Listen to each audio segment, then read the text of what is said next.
Yuba County lawmen call this one of the more bizarre missing person cases they've ever handled. Their only hope now is that one of the search teams turns up something soon, or that someone who knows something will contact them and offer some helpful information. Somebody made them kids do this. They never done it on their own at all. I know that. On the night of February 24th, 1978, 5 men left a college basketball game in California. They were happy, relaxed, exactly where they were supposed to be. By morning, they were gone. No phone calls, no signs of a struggle, no reason to disappear. And months later, when one of them was finally found, the discovery would only deepen the mystery. He had been alive for weeks, surrounded by food, and yet he had starved to death. Nothing about the Yuba County Five makes sense. The 5 men at the center of this mystery were not thrill seekers, criminals, or drifters. They lived structured, predictable lives in Yuba City, California. Each of them had mild intellectual disabilities, but they were high-functioning, independent, and closely supported by their families. They worked regular jobs, followed routines, and were deeply trusted by their community. The group consisted of Gary Mathias, Jack Hewitt, Bill Sterling, Ted Wire, and Jackie Madruga. Basketball was a major part of their lives. They played together regularly and were part of a local team sponsored by a community program. Sports gave them confidence, purpose, and a sense of belonging. On February 24th, they drove south to Chico State University to watch a college basketball game. It was a normal outing, one they had planned carefully. After the game, they were expected to return home the same night. One of the men, Gary Mathias, was supposed to meet his family early the next morning. Another had a Special Olympics basketball tournament the following day and had laid out his uniform before leaving. None of them packed supplies. None of them planned to stay out overnight. They never made it home. When the men didn't return that night, their families became worried almost immediately. This was not a group that vanished without explanation. They were punctual, dependable, and deeply attached to their routines. By the next day, missing persons reports were filed. 2 days later, their car was found. It was discovered high in the Plumas National Forest, nearly 70 miles east of where the basketball game had taken place. The location alone raised alarms. The men were familiar with the route back to Yuba City, and there was no reason, no weather, no road closures, no known destination that would explain why they were driving into remote mountain terrain late at night in winter. The car itself deepened the confusion. It was not wrecked. It was not stuck in snow. It was not out of gas. The vehicle was in working condition and could have been driven out of the area without difficulty. The keys were missing, but there were no signs of damage or struggle. Food wrappers inside suggested the men had stopped for snacks after the game, reinforcing the idea that everything had been normal, until suddenly it wasn't. Why would 5 men voluntarily abandon a perfectly functioning car in freezing mountain conditions?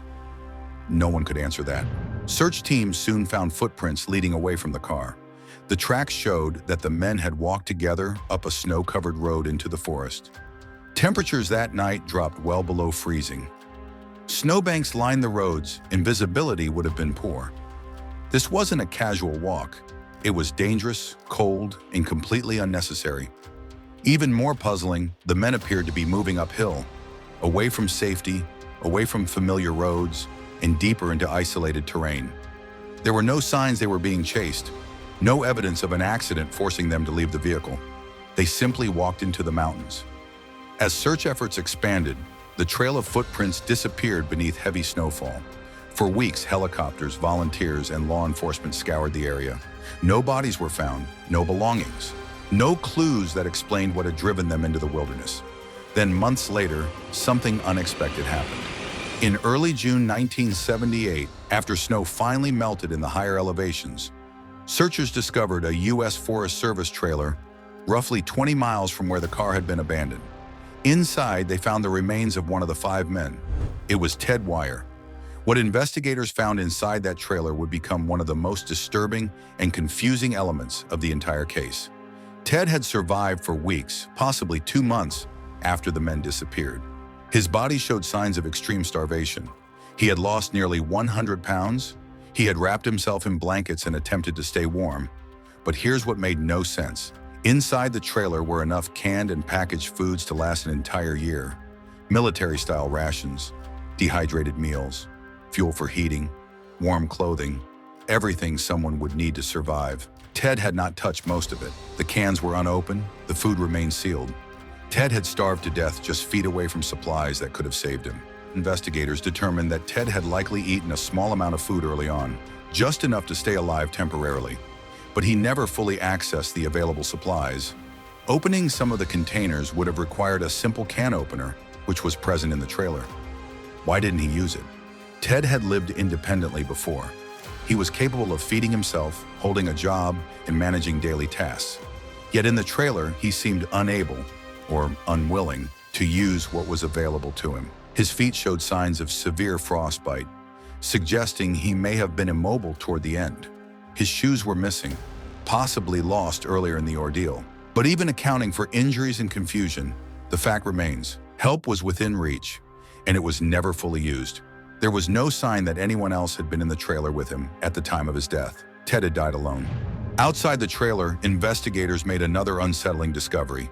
The blankets inside had been neatly tucked around Ted's body. This suggested that someone else might have been alive at some point, long enough to care for him. Nearby, searchers found the remains of Jack Hewitt and Bill Sterling, scattered in the forest. Both appeared to have died from exposure. Their bodies were found at different distances from the trailer, implying they had become separated over time. One of the men, Gary Mathias, was never found. His absence only deepened the mystery. He had served in the military and had experience navigating outdoor environments. He also struggled with schizophrenia, but was known to take his medication regularly and function well when supported. Some investigators believe Gary may have survived the longest, or possibly escaped the mountains altogether. His shoes were found inside the trailer, but his body was never recovered. To this day, no confirmed trace of Gary Mathias has ever been found. More than 4 decades later, certain elements of the Yuba County Five case are firmly established. These facts are not debated and come directly from law enforcement records, search reports, and coroner findings. The 5 men attended a Chico State basketball game on February 24, 1978. Witnesses confirmed seeing them at the game and later stopping at a convenience store where they purchased snacks. Their car was later found abandoned on a mountain road in Plumas National Forest, far from their intended route home. The vehicle was operational. It was not damaged, not stuck, and had enough fuel to drive back to civilization. There was no evidence of mechanical failure or external force that would have prevented them from leaving the area by car.